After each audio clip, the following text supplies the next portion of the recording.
Hey everyone, and welcome to the Pisgah Podcast. Thank you for listening to Pisgah. We are your hosts. I'm Drew, that's Mangler, and we are coming to you live from the third saddle when you think you're almost done climbing Laurel Mountain Trail. Man, this one sneaks up on you every time, and you've got way more climbing to go. And it's pushing. Yeah.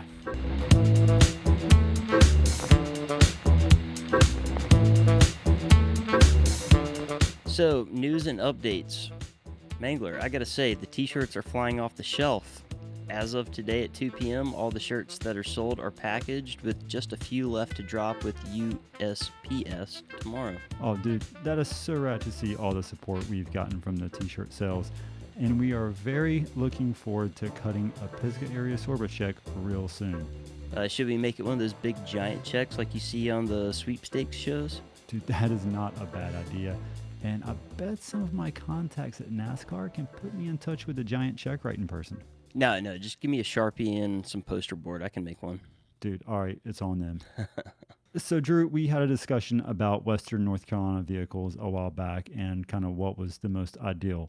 But now let's talk about bike racks and what are the best options for keeping our fancy toys safely secured to the back of our cheap automobiles. Yeah, so this is a good topic, and I've tried pretty much all of them. So what features are most important to us and things to keep in mind, such as ease of mounting and securing, unlocking and removal of the bike, access to the rear of the vehicle, installation and removal of the rack, how well multiple bikes sit on the rack, and there's really plenty to break down and nitpick over. Yeah, security is probably one of my most important features, both the bike to the rack and the rack to the vehicle. Right. Also, stability is going to come into importance as well. It kind of freaks me out driving through a rough road in Pisgah Forest and seeing bikes on a rack swinging around all over the place. And I've even seen bikes hanging half off the rack from, some misfit part of the rack, and the drivers aren't even aware. Yeah, and it's not just the rack to car stability, but also the bike to rack stability. Case in point, I've got a pretty old Thule T2 hitch rack. It's served me amazingly over the years. It's the kind with like the vertical front wheel grab, but that arm can rub on my fork, and over time it's worn down an area on my fork. The rack itself to the vehicle is secure via like a through bolt on the 2-inch receiver, but my bike's fork on that rack, the wobble in the rack causes some contact. But on like a smaller, say, a 34 millimeter fork, it doesn't make contact. So it's those little things to pay attention to on like how secure your bike is to a rack, because that constant shake is eventually going to lead to something. For sure. And you got to think too, that rack was probably invented before modern geometry with slack head tube angles and things like that. When it was designed, it was probably made with the current head tube angles and fork designs of that era. But yeah, I've used those style of racks before, like a Kuat rack that I had. And I'm currently using a one-up rack, which just touches the tire.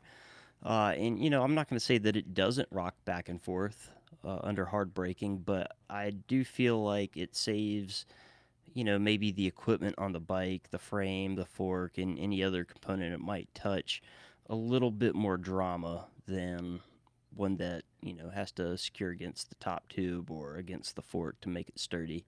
Another rack style, like I have a North Shore vertical 6-bike rack that I've had for a couple of years now.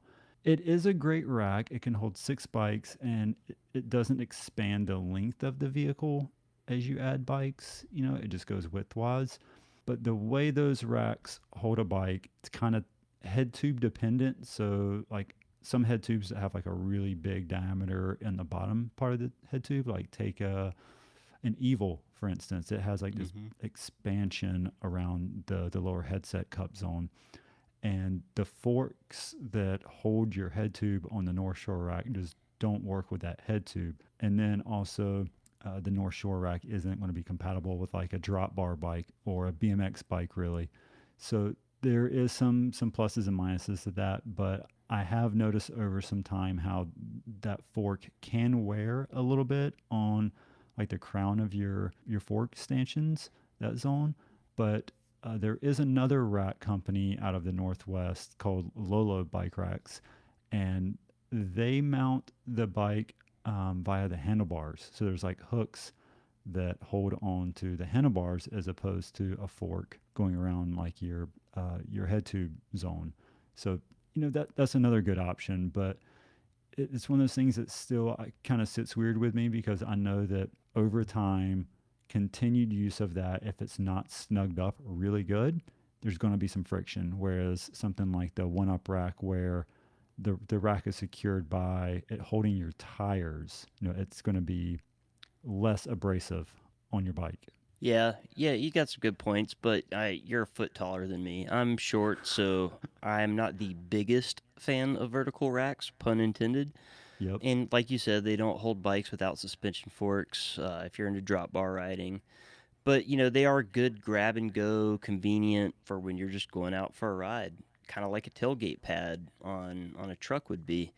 It's great to just grab and grow. But still, some trucks, that's going to be a big lift. And then some trucks I've seen, wheels hanging off of a tailgate pad has nearly dragged to the ground. Mm-hmm. And I used a tailgate pad on my Tacoma for a while. And the sun and UV rays eventually broke down the fabric and made it brittle and made it fade, made the Velcro quit working. So, all in all, I could see the allure of either a pad or a vertical rack for convenience, but I really wouldn't desire either of those for a road trip. You mentioned, how tailgates are different and truck heights are different. Two thoughts come to mind. Walker Shaw drives like this little Toyota Tacoma, like older model, like really low to the ground pickup truck. And I'm like, how's your front wheel not rubbing the ground on that Yeah. thing? And then Big J down in Greenville, he has one of the new Dodge pickup trucks, and their tailgate it has a weird shape to it, to where it's like really thick, and so bikes just don't sit on it real well. Mm-hmm. So those are other things to also be aware of. So, man, it's such a preference, but for me, I would have to say that probably one of my favorite racks right now that I'm digging is going to be the one up rack.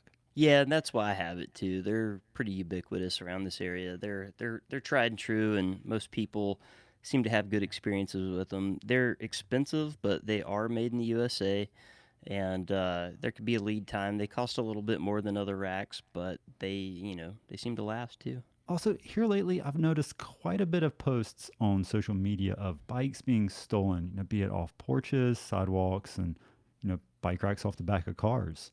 Yeah, and I recently had a bike stolen that luckily I got back. But yeah, security wise, you have to lock it down. We've seen stuff as gnarly as a chain inside of a bike tube to prevent, the rubbing of the chain on things. It's a good, safe option, but it's also very difficult and confusing to release some bike racks, so that helps. But Yeah, like our honestly, one-up racks, for for sure, instance. yeah, and especially if you have low pressure tires, you can crank those things down. Yeah. But ultimately, if a bike thief wants to steal your bike, they're going to steal it, whether they have a Sawzall or they're using, a jack to pry a U-lock off. So, as long as you go through life understanding that somebody wants to steal something bad enough, they're going to get it from you eventually.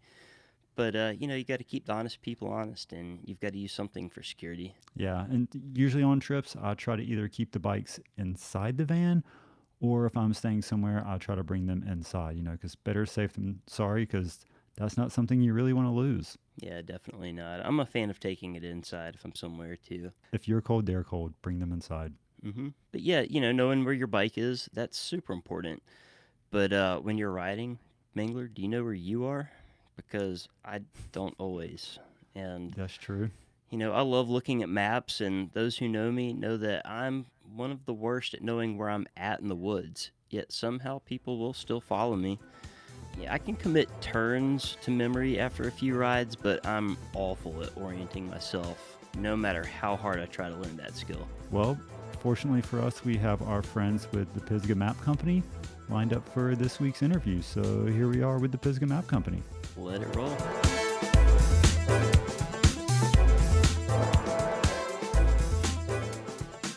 Thanks, guys, for joining us here on the Pisgah Podcast. First off, I love maps, like a lot.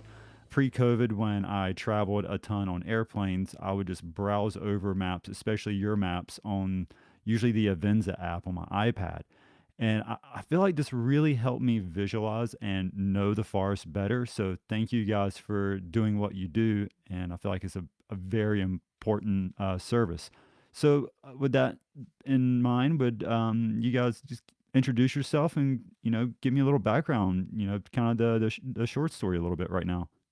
So I'm Pete Kennedy, and I started Pisgah Map Company in 2009 or so, just with the idea to make a better map of the area.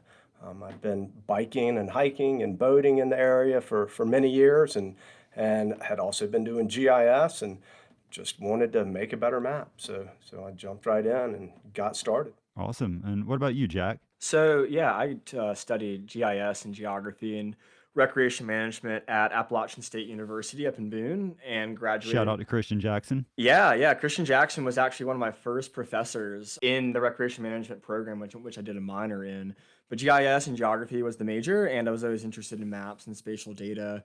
It was 2014 when I graduated. I was looking around for jobs and for work and just learning a little bit more about the area. And I had a few of Pete's maps at the time and really liked them. And I think I emailed him through the web system, just trying to get in touch and seeing if I could volunteer or intern or the like. And they're pretty, at the time, it's a pretty small team and still is, and didn't have a whole lot of opportunity to take someone else on. But over the next few years, kind of just helped out a little bit here and there with a few different maps, the Green River Gamelands map and the French Broad region map and the Shining Rock map. And ever since been kind of just helping out when I can with new projects, consulting gigs on the side, or with updates to the current maps, like the Pisgah one and others. So, Pete, you mentioned your first Pisgah map. How was that process working with the U.S. Forest Service to kind of establish your legitness as a trustworthy map company? Because, that's kind of like getting the blessing. Yeah, that's a good question. It took quite a few years, actually. We didn't work really closely with them on the first map or the first edition of that map, and actually there were quite a few errors on that map that people pointed out really quickly to us. We tried to get as much input as we could from the community, and we did solicit some input from the Forest Service, but they are all so busy. Even if you're not busy, it's incredibly hard to sit down and really look at a map and critique it and really find the errors. And that is until we print 5,000 of them, and then people start finding the errors really quickly at that point. So it probably took a couple editions before the Forest Service really started trusting that we were working hard to make a map that represented the forest in a way that they wanted. We tried not to include trails that were not official Forest Service trails and that kind of thing. That's something the Forest Service worries a lot about, is people making maps and putting social trails on them and making their job a little bit harder. Over time, more trust was established, and now we work pretty closely with them. That's awesome to hear. I've owned every one of your maps thus far, either printed or digital. So it's been cool to see the progress on that. So what data did you use to build that first map? Obviously there are tons of older maps floating around and, some GIS sources. But did you guys go out and do like a lot of boots on the ground data collection? We start a lot with existing data. Those first maps, the Forest Service data was not as good as it is now. And actually, with our relationship with them, we've helped their data get better, and they've helped our data get better. So over time, it's been a pretty symbiotic relationship. And actually, it's interesting, some of the errors on that first map were errors in the Forest Service database. Oh, So okay. we used a lot of their data. We do spend a lot of time on the ground. The Pisgah map, I'd been on every trail in the Pisgah Ranger District before I made that map, so that helps. A lot of it's kind of like we describe it as kind of like a research project where you compile all this data and then you go out and you look at the things that you think need to be looked at that might not be right and need some ground truthing. So. Pete, do you want to speak to the DuPont map you worked on initially? I mean, that was one to where the data was not available, correct? And I think you ended up collecting all that from scratch. Yeah, that's a pretty interesting story. We made the DuPont map right after the Pisgah map. It was our second one, and at that time, The DuPont Forest folks weren't sharing the data for that kind of thing. And so I went out and I rode or hiked or ran, usually rode every trail in DuPont in, Okay. in about 4 to 6 months, I think, which was Yeah. pretty cool. I mean, that's I wish I could do that on every map. I wish that's all map making was about, really. But yeah, so I did collect all the data for that map. We generate things like contours from digital elevation data, and then there's roads data available from counties and states, and hydrology data from the USGS and other data sources. So there's really a lot of GIS data that you start with, but that's not to say it doesn't take a lot of processing of the data, improving the data, adding database information to it, correcting the data. Hmm. But yeah.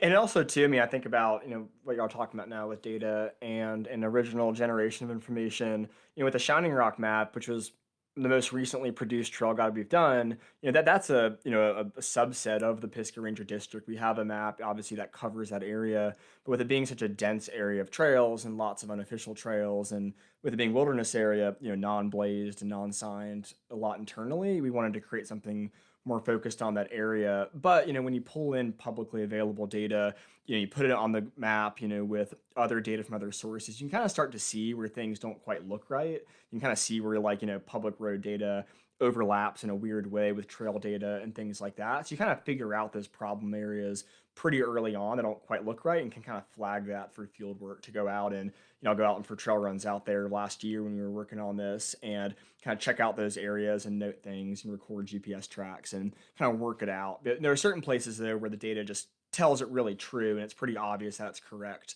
But yeah, the best days are definitely getting out there on the ground and seeing it. But we can also use other sources too. Like we'll look at high resolution aerial photography that's available to the public at the state level to look at stuff sometimes to figure out problem areas, or look at even like Strava heat map data. That stuff's available to the public. And if you've got a savvy, eye, you can use that to look at how things actually align on the ground. So there's other ways of doing remote field work of sorts without just relying upon the data. How has the advancements in technology with the smartphone apps, the computer apps, and stuff like that helped you guys with creating new maps? I think it's helped a lot. I think it's helped fix a lot of errors in maps too. It's interesting, the Strava heat map that Jack was talking about. You can look on that and see where people are going.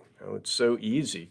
Then you have new, really high resolution elevation data called LiDAR data that you can actually pick the trails out of the digital elevation data.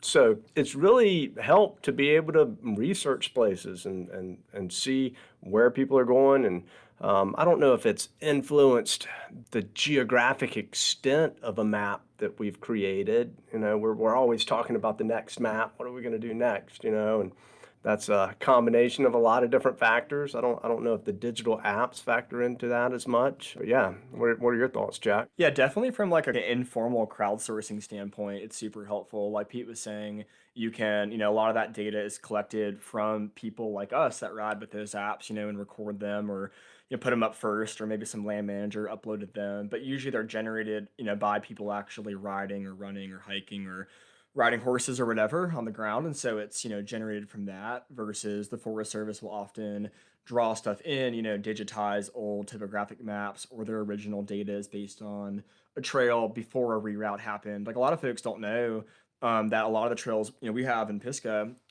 proper per se around Brevard, a lot of those trails are reroutes. Like not majorly so, but there's lots of little squiggles and changes that have changed over the decades that we think of as institutionalized now, but a lot of those are updates, and the original data doesn't have that. So having updated data is super helpful for that. On the flip side, having apps in your pocket, and for some people reduces the need, for a paper map. But that said, I mean, I think, using Avenza as an app, and we get a lot of requests for printed wall maps and, non-folded versions. And a lot of people like myself, just like having a paper map in your pocket and in case something dies. So I think it's helped us a lot and just kind of expanded the interest in mapping too. After you guys nailed that map with the Forest Service and DuPont, I guess it probably kind of opened doors. So how is it when you guys approach the Forest Service now for doing an update or a revision on a map? We get a lot of good input from folks now. It's interesting that the Pisgah Ranger District doesn't have as many updates as other places. They don't put in as many new trails.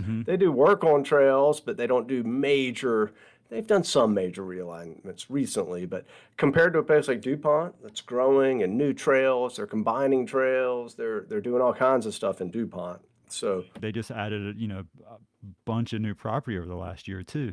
they did, yeah, yeah. And so actually, our latest edition of that map should be here next week, and it shows that property, but the property is not accessible to the public Yeah. yet. It doesn't show at all that the south track, the Continental Divide track, I think they call it. Yep. Is that right, Jack? It goes south to the Mountain Bridge Wilderness. It's not completely on the map, and that's kind of a whole nother challenge we're going to have. That changes to show all that property is going to change the scale of our map, the extent of our map. Yeah. That's kind of a big change. So Your paper maps are X by Y, and just the shape of DuPont now as it's growing is making it so you kind of have to like scale down that map source to fit on that page. yeah, it's a great thing, but it's going to take some more work. But yeah, we're definitely super grateful to have pretty positive and strong relationships with a variety of land managers. We often work with the district ranger, like in Pisgah Ranger District, it's Dave Casey and his trail staff, but also with, specific trails people. Like I think one of y'all's earliest podcasts, Michael, was with the Grandfather District and Lisa Jennings over there. Yeah, Lisa's great. Lisa's awesome. Actually saw her in the woods today, but she's a friend of the map. They actually, the district offices, will sell maps, and they have formally adopted our Grandfather District map as their formal map. It's easier for them to provide updates to us, than it is to provide it to their internal mapping offices and work through that whole system. So that limits us in terms of only displaying their legitimate, flagged and on system trails per se versus showing, the ones that aren't. But, it allows us to have a very formalized and consistent open relationship with those managers to have to where they're very interested and on the ball for relaying data to us as it comes to be. So that and also like Pete was saying with the DuPont situation, a lot of us, Pete and I, have connections with regional land trusts like in Carolina and other organizations that do a lot of regional land protection work. So we can kind of be on the ball for if we know some land protection project's going to occur, we can ensure we're ahead of the game and add it to the map in time and stuff like that. Pete, a second ago you mentioned about how like the Pisgah Ranger District doesn't get a lot of new updates often, but how do you guys go about deciding on how frequently a new version of a map should be updated and put out? So we try to print enough maps to sell them in a year so that we update every year. And we think that's a good way to capture even small changes as they occur. The Pisgah Ranger District map sells quite a bit more than any other map we have. So we tier how many maps we print at a time to try to sell them in about a year so that we can be constantly updating as we go. It'd be less time to print 20,000 maps and update every 5 years. It'd be cheaper for the maps and everything, but we try to do it every year for every map. Do you guys share with the land managers and Forest Service your map sales numbers just to give them an idea of how much attention is going into those zones? We haven't really. No, they haven't asked, and we haven't. I haven't really even thought about that. That would be a good conversation to have, I think. Yeah, would be a good thought. Sometimes I think there may be a disconnect from some land managers on exactly like how much traffic or interest their areas have, and maybe some zones need a little more resources pointed at them than others. And things like map sales and heat maps and stuff like that can give them a good idea of kind of where the bulk of their traffic is going, so to speak. Yeah, that's a good idea. That's a great idea, Michael. I mean, in terms of the map sale aspect, I will say I know the Grandfather District has been fairly progressive in terms of using Strava heat map data to look at use in planning for the new Old Fort Trails project, kind of looking at where people like to be and what illegal trails are they using and how can we open those up to kind of fit the appetite for such. But yeah, it's a great idea in terms of the map sale stuff. So Old Fort wise, there is definitely a lot of excitement going on there, and talk about your guys' involvement with that project. Jack, I'll let you take that. He's been doing a lot of that work. Sure, yeah. So the original Old Fort Trails project came out of interest from Jason McDougald and Camp Greer and Lisa, from the Forest Service side and a variety of other partners, including people on the move for Old Fort and some smaller groups, just addressing a need for a lack of mountain biking trails, but also just a lack of trails, in the Old Fort zone. For a long time, people have spent a lot of time, at the Catawba Falls, and mountain bikers go to Katsuma and Heartbreak, but there's a lot of other trails back in there that haven't really seen a lot of use. But if you look at the map, the big map, you kind of see this gap in trails between Old Fort and Marion and 221 and things like that. So that people got to talking, and the idea for the trail was birthed, and I think a lot of that's spoken about in y'all's earlier podcast. But early on, they were working with Kevin Massey. Shout out to Wild South, up in the Grandfather District. They do a lot of trail work on Linville Gorge and otherwise. But Kevin's a GIS guy. He's a cartographer, and they had done some of the initial mapping work for that project, kind of internal planning stuff. But it got to a point to where they wanted to start, talking about that project to the public, sharing it to people to get insight and opinion and feedback. And Lisa knew that our maps were used in those areas, and people might have some sort of base familiarity with the design and layout and color schemes and things like that. So she reached out to us and asked if we would take on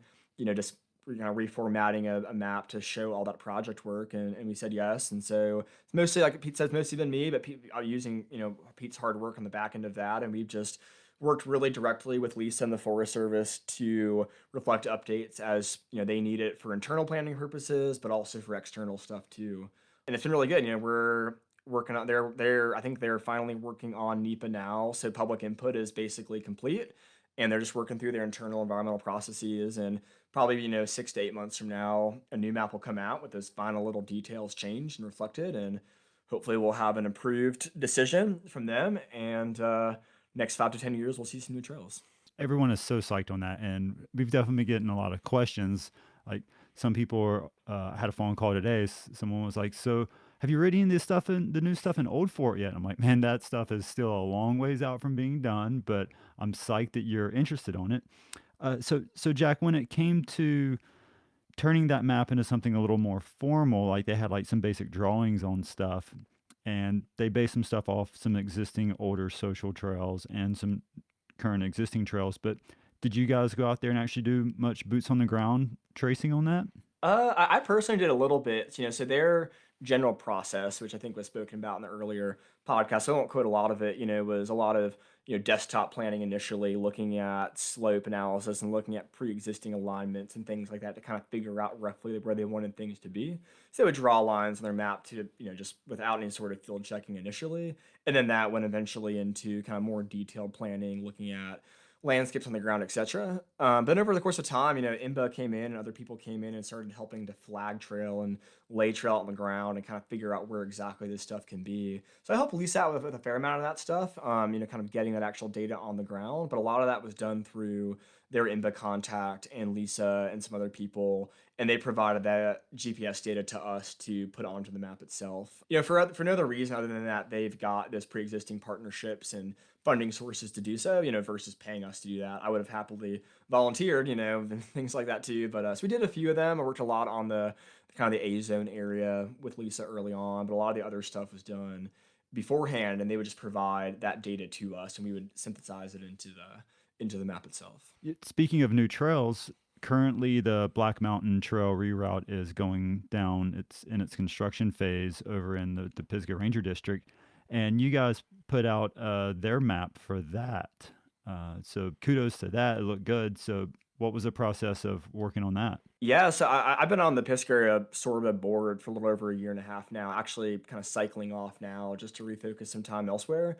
But that project's been in the works since 2015 and 16 at this point, and finally come into fruition, on the ground. But at a certain point, the board decided they wanted to, not decided, but just saw the need to really get good, comprehensive, and expansive outreach out to the public so that folks like you and other people could know what we know and see everything and visualize it. And we just wanted a map to show that. And early on, we were going to just do a basic little trail map for it just to show it, but I thought it'd be fun to do something a little bit different, that kind of three-dimensional, aerial photography-based thing just to display it. And if people want it, we could easily lay that line, onto a more conventional trail map to show it. But we figured the main thing overall with Pisgah Sorba is that we wanted to communicate how much new trail was going to be going in, and how it kind of laid on the landscape. And so Hmm. doing that style of map communicated that a little bit better than it would be just kind of looking at something two-dimensional on the ground. Yeah, I think a lot of people might have had the preconceived notion that, oh, they're going to come embed the trail down. It's not going to be hardly any downhill. But then how you guys showed it in that three-dimensional space where it showed the slope of the mountain range and stuff like that. And you could actually see that the trail, still you can clearly see tons of new downhill. So I was excited to see your presentation on that. It's going to be a really cool trail. I mean, y'all obviously had a full episode with Daniel Sapp about that, and I think he articulated it really well. But the trail is going to be awesome. I've had a chance to walk portions of it in the flag line as part of the Sorba responsibilities, and it's going to be super cool. Super jazzed about it. What I didn't realize until recently is Pisgah Map Company is kind of a passion project for you guys. Like you guys have, adult jobs, which coincide with what Pisgah Map Company does. So Pete, what exactly is your big boy job? Of my big boy job. So I've been teaching GIS at the college level for 21 years now. So in 2007, I started teaching at AB Tech. Prior to that, I was at Haywood Community College, and before that, I was at Greenville Tech. So my primary responsibilities are education in GIS. Just more recently, in the past year, I've taken on the department chair role in the computer technologies department, which has given me a few more responsibilities. And as I was getting into that role, Jack was taking more responsibilities with Pisgah Map Company and doing more and more with it. So yeah, it's been a labor of love for a long time. I've tried to put out a map every year or two. It's amazing how long it's taken to get some out, but they're a lot of fun to make, and yeah, it's like a labor of love. So you're teaching GIS on the community college level. Where are most of your students going to post graduation from that program? Well, we've got a pretty small certificate here. It's got 3 GIS courses and a fourth course is a computer course. So a lot of people that come to take the GIS classes at AB Tech are people who have jobs at an engineering firm or the city of Asheville, or they've got an environmental science degree from UNCA, and they're looking to give themselves some technical skills to better their marketability. So either they've got a job and someone loaded ArcGIS on their computer and said, hey, you're going to use this software. So it's either someone who's got a job that needs their boss wants them to use the software, or it's someone who's got a related degree, forestry, environmental science, planning, engineering, surveying, and they're looking to up their technical skills to get a better job. And so those are a lot of our students. The ones that don't have jobs, we have students working at Metropolitan Sewer District, the city of Asheville, some local engineering firms people have gotten jobs with, Fish and Wildlife Service. There's not an overabundance of GIS jobs in the region like anything in and around Asheville. There's a lot of competition for those kind of things, but yeah, we've had luck placing them across a wide range of industries. If a listener is, going into their college life now, coming out of high school, and they say, I'm super psyched on maps. That's what I want to do for a job. What is the best course of action for them to go into this field? I think get some coursework. Did you say if they're coming out of college or going into college? Well, yeah, like if they're going into college, Yeah. I think get some coursework. I think it's a technology that you apply to different disciplines. So I think finding something that you're passionate about it, whether it be recreation resource management, forest ecology. I mentioned those two. I've got degrees in those two things. So that's how I got into it. I started doing recreation resource management in the early 90s, and then I did a master's in ecology, and GIS was just the tool to explore those things. So I think finding something you're passionate about and you like, in addition to the maps and the GIS, is a good place to start. Okay. And then you apply GIS to something that you're passionate about. Okay. And it reaches into almost everything today. I mean, look at the COVID-19 maps and data and analysis you see everywhere. You know, it reaches into public health and into forestry and into recreation and into engineering and surveying. So, And when you open up Google Maps and tap that trailhead location that you want to drive to. yeah, right. Everybody uses a map every day now. So Jack, professional wise, what is your role? Yes, in my background since college, and I'll echo what Pete said there, that if someone's interested in going into GIS and mapping and cartography and whatever aspect, is just to do that, is just to figure out exactly or think about what, subset of the program you're interested in going into. Like Pete was saying, GIS is so vast, in terms of the areas and fields that it reaches. It can be intimidating to try to learn everything. People ask all the time to me, they're like, well, what's the best way to learn GIS? And I tell them that the best way, in my opinion, is to have an example project or an example organization, to kind of start from and go from. It's kind of like asking like how to cook. It's like you kind of figure out what sort of subset of that field you want to work on first. And for me, it was always been conservation and environmental work, and also recreation. So ever since college, I've done a few different short-term and long-term jobs over the course of time. But the last several years, my day job per se has been doing mostly consulting work. So I've been fortunate to have a variety of short-term projects and long-term projects with a variety of conservation groups, including American Rivers, American Whitewater, River Management Society, Piscataqua Sorba, Sorba itself, the Forest Service, working with Pete, obviously, and some other groups too. A lot of my spare time is spent whitewater kayaking and paddling, and I've been fortunate to do a lot of work with those organizations to help them fulfill their mission and speak to their membership. So working with Pete is a huge part of my work right now, and I'm really thankful for it. But some of the other projects are kind of built in with other organizations, like doing mapping work for Conserving Carolina, for the Southern Appalachian Highlands Conservancy, Southern Environmental Law Center, other groups around here that, if they need a map made or some GIS analysis done, I've been fortunate to kind of come into the role where I often get called to do that, and I'm thankful for it. That's awesome. So going forward wise with Pisgah Map Company, you guys have put out a couple of new maps lately in the past year or so on some new zones that I always like to see. I still feel like there's a good amount of public land in the western North Carolina, eastern Tennessee zone, like some of the Cherokee National Forest stuff and some of those zones that are still kind of lacking some good maps. So is there some more stuff in the hopper that we can look forward to? Yeah. Next, I guess we can. Pete, can we say what we're working on? Is that? I guess so. Sure. I guess it commits us to it. Yes. Yeah. saying it on the famous Pisgah podcast. Yeah. The next map's going to be Hickory Nut Gorge, full scale trail guide to the HNG. The Conserving Carolina, formerly Carolina Mountain Conservancy, has done a tremendous amount of work out there. A lot of mountain bikers might have heard of the Weed Patch Trail, and the Buffalo Creek Park down below it. But there's a lot of other good hiking trails out there, most of which are very formalized, some of which are not. But Conserving Carolina and the state and town of Lake Lure, et cetera, have done a lot of work. And they have a variety of maps put out, kind of like little small ones and trail specific ones and things like that. But there's not really a good, comprehensive, updated trail guide for that whole area. So that's going to be the next one. We've actually, like my background working with Conserving Carolina has all that data in hand.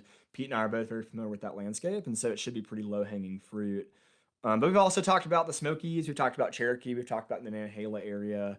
It's just a matter of getting it going and moving along. But won't commit to a date, but we're looking to hopefully dive into that sometime this summer or fall and have it out within a year or less. Let's talk about liability, because maps are there to not get us lost, right? But obviously there is some human element to equate into, human error. So how do you guys approach that stuff? We do the best we can to make our maps usable. We have some. That's a hard question. We have some disclaimers. How far do they go? I don't know. We say you're responsible for yourself. We have some insurance. Yeah. Those are good questions. We were talking about social trails earlier, and we find that not including some of the more used social trails get people more confused out in the woods when they're using our maps. You know, Hmm. you're looking at a map, or you come to an intersection in the woods, and there's this obvious trail to your right, and you pull out the map and you say, okay, I know I've been going up Laurel Mountain Trail, and I'm at a trail intersection, so I must be here on the map because there's a trail.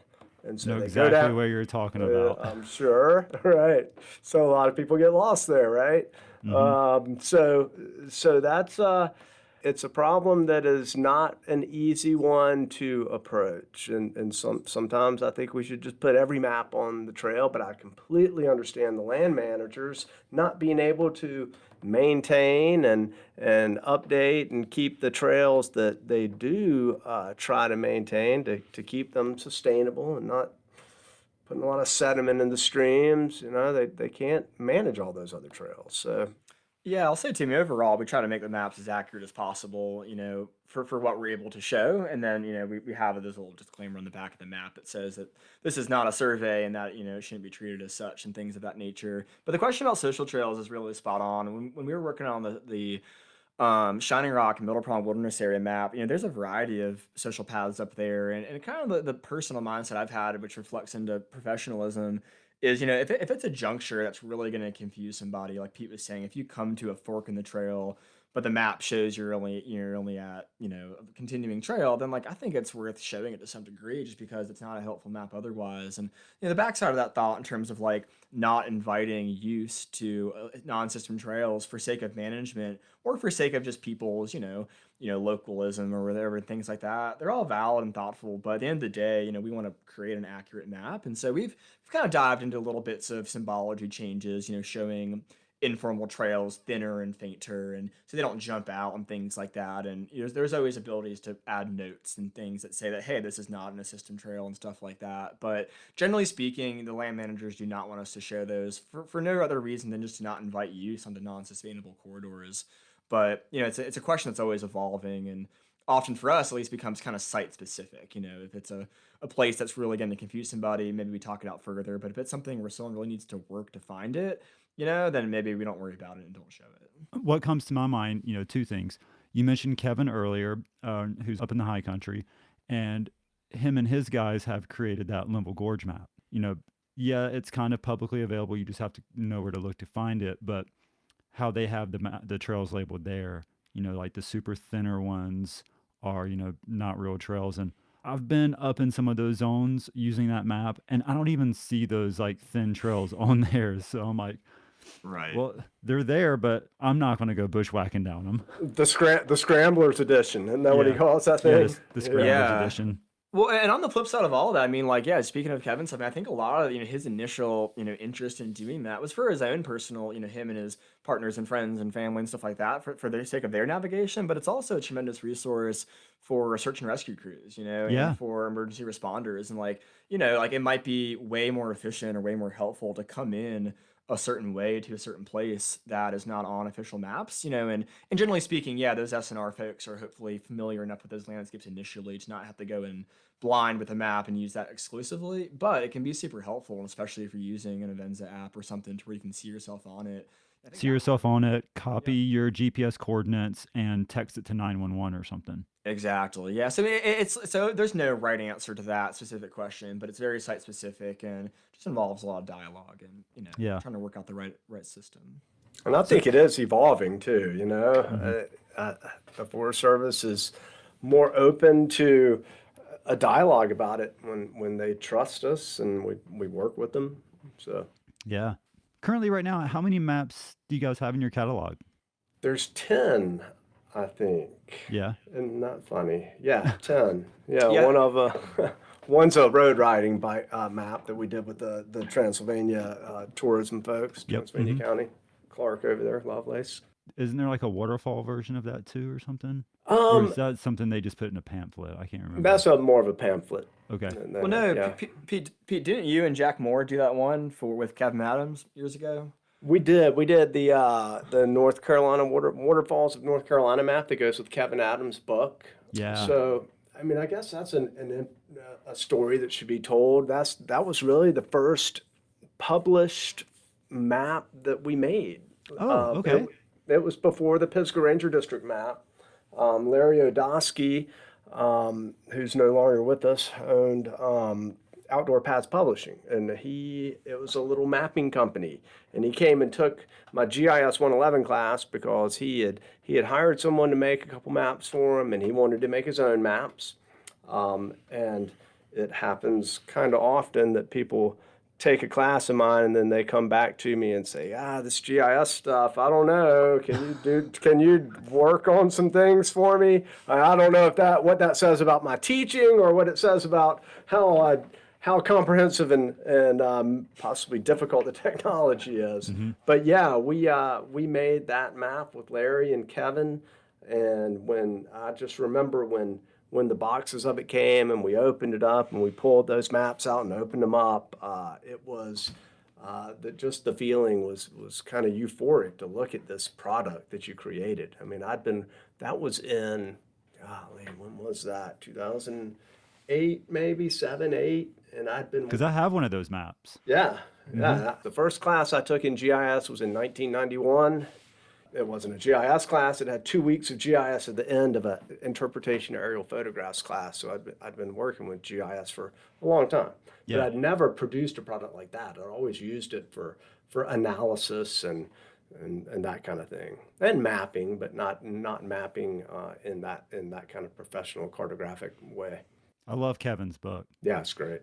Yeah. He was wonderful to work with too. Mm-hmm. He is full of knowledge. I would love to get in there and pick his brain and find some secret spots, because I know he's got a whole nother book worth of secret spots that he's not sharing.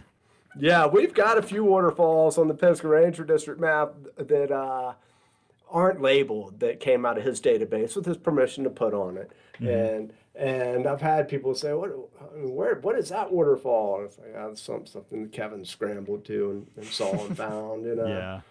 I've scrambled into some of his holes before. Yeah, he's something else. Making a map with him was a joy. He just knows everything about the forest. I'm not sure if he has a photographic memory or not, but it seems like he does. Yeah. The past year has been very interesting for outdoor recreation. And, we're hearing, bikes are going out of stock, bike parts are going out of stock, trailheads are just like packed. So how was the pandemic for you guys as a business? It was okay. Yeah, it didn't go off the rails like the bike sales did. I think because people weren't allowed just to kind of mill around in bike stores and look around and kind of purchase things that they were very specific about what they were going in for. It was not a bad year at all. Mm-hmm. It was a good year. Yeah, we were happy that some maps sold, and at the beginning of it, of course, I was worried about the Pisgah Map Company, like I was worried about a lot of things. But it was a good year. Yeah, and it was nice. It's nice to see people enjoying outside more, as that's a double-edged sword. But anything to get people outside, I think is good. I think maps are kind of like they can be either an impulse buy or like a targeted purchase. Like, okay, I'm doing this hiking trip, I need to get a map. Versus, someone's milling about in REI, they got a gift card for Christmas or something, and they're like, oh, this map's like, $12 or something. I'll grab one of these. This will be cool. Yeah, the online sales did go up some, Okay. but the bulk of our business is wholesale, and we try to push people to local businesses to buy maps. We've got an online store, but we'd really prefer folks to buy them at a store here or a store in Brevard. Over the past couple of years, as smartphone technology has gotten better and the use of apps in the forest has increased, have you seen a correlation of your digital sales versus your physical map sales? So our digital sales are through the Avenza app that you've used, and it's more of how do I put this? It's something we do because we think people like our maps on digital devices and people want our maps on digital devices. But it's not something that we really think is going to compete with the Trail Forks and the Mountain Bike Project. Of course, they cost more. And so we've definitely seen eventually, a few years ago, we saw paper map sales kind of flatten out a little bit. But as we get more maps and as more people start going outside, the map sales increased last year. So yeah, it's an interesting thing. People like a paper map, and I think they're always going to. Just Yeah. for planning purposes, to look at the landscape and understand how Turkey Pen relates to Mills River, how it relates to the areas around Black Mountain on that side. It's easier to get that broader scope than just like pinching zoom out, with your fingers on an iPad Oh or, yeah. a 4-inch iPhone screen. My favorite thing is just folding out, rolling out a map on the back of a tailgate at the trailhead, and just finding some pointed stick and just kind of drawing out the map ahead, and that way everyone can kind of see where you're going. And having phones in your pockets, excellent, super helpful too. But there's nothing quite like kind of rolling things out and looking at it. Like for example, I think like a few bike shops, I think REI and I think Sycamore, maybe the Hub, they've got rolled versions, ones that are not folded, call them flat maps.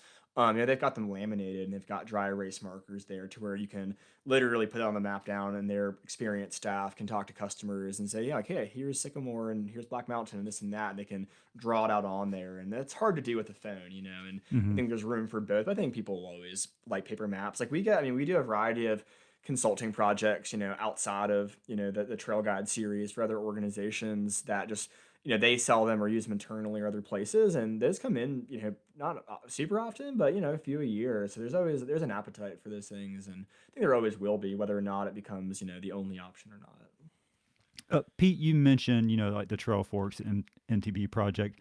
What are you guys' thoughts on the user generated trail content? Like I see a good reason to have that stuff, but also I still feel like that you should always kind of go by the official sourced map. I would agree with that. Yeah. That user generated content. I mean, it can be on some dirt road that goes off beyond the trail, or it could be someone just off the map, not knowing where they're going. It's amazing how good a job those apps do, really. But I think an official source made by people who live in the area and use the trails is something to use. Well, and also for me, I mean, like, I think about Trail Forks, MTB Project, and some other ones. Those are excellent, devices for finding your trail and finding your route and seeing the stats about the ride. But like, a lot of people like using maps, for the other topographical features, like wondering what that summit is called, or what that stream is called, or that valley and ridge, and if there's some interpretive site or some associated forest road, things like that, things that aren't kind of a long a set route, kind of contextual information. And I think our maps and other maps like U.S. Forest Service maps or Nat Geo maps, other trail guide type of things, are super helpful and scratch people's itch for understanding the surrounding areas too. So I think that kind of map can be really helpful and fit a need that those that the apps don't quite do. Anything else you guys want to touch base on that you feel like we've overlooked? Yeah.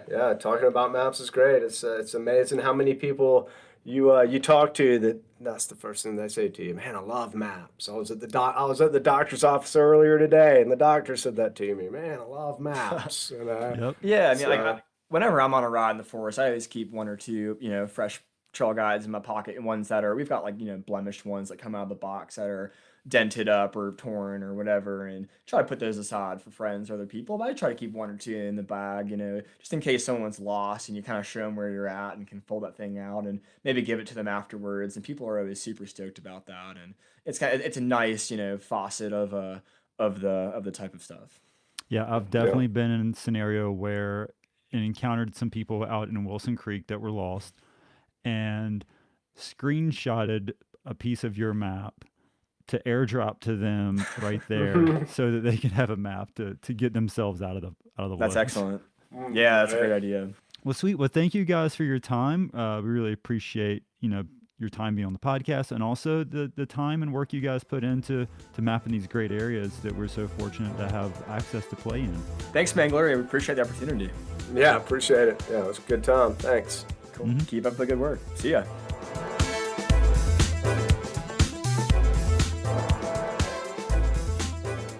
Man, that was rad to hear about the Hickory Nut Gorge map.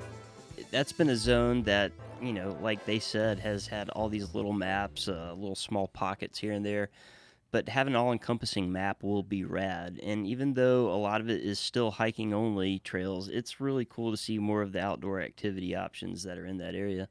Yeah, so that zone's getting going off, and I'm excited to scour over that map. But I'm also looking forward to hopefully some newer maps of some, less explored areas like maybe Cherokee National Forest and some of those zones. Yeah, and by the time they get around the Cherokee stuff, hopefully there's going to be some new stuff out there. Mm-hmm. But ultimately, it boils down to, just we want more maps to look over. And personally, I'd like them to, maybe make a map about how to read maps. A map on how to read maps. I love it.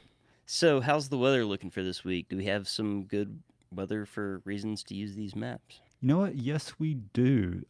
Going into the weekend, it's going to be warm and dry, which, is the opposite of what we've experienced a lot this winter. The weekend's going to be warm, low humidity, going to be really nice. And then, as Mondays do, we got a case of Mondays with some scattered showers. It's pretty low percentage, but, Monday and Wednesday, some scattered showers. Otherwise, it's going to be pretty warm, low humidity, great temps overnight. This is a great bike riding week for sure. Well, I wish I could, but I'm still on the injured reserve list. But, I'm glad there's going to be a little bit of rain in the forecast because it does look like the dirt needs some moisture in it. Yeah, I heard Mexico Dry recently describing some Canuga stuff, so we'll see how it goes. Right on. Well, guys, that is a wrap on this week's episode. And as always, you can find us on social media. Just search Pisgah Podcast. And if you ever took the wrong map to the right district and still got lost, click subscribe. We've all done it. You know you have. Yep. Mm-hmm. I've got probably 7 maps stashed in the back of the van. And I always pull the wrong one out. I've been in North Carolina and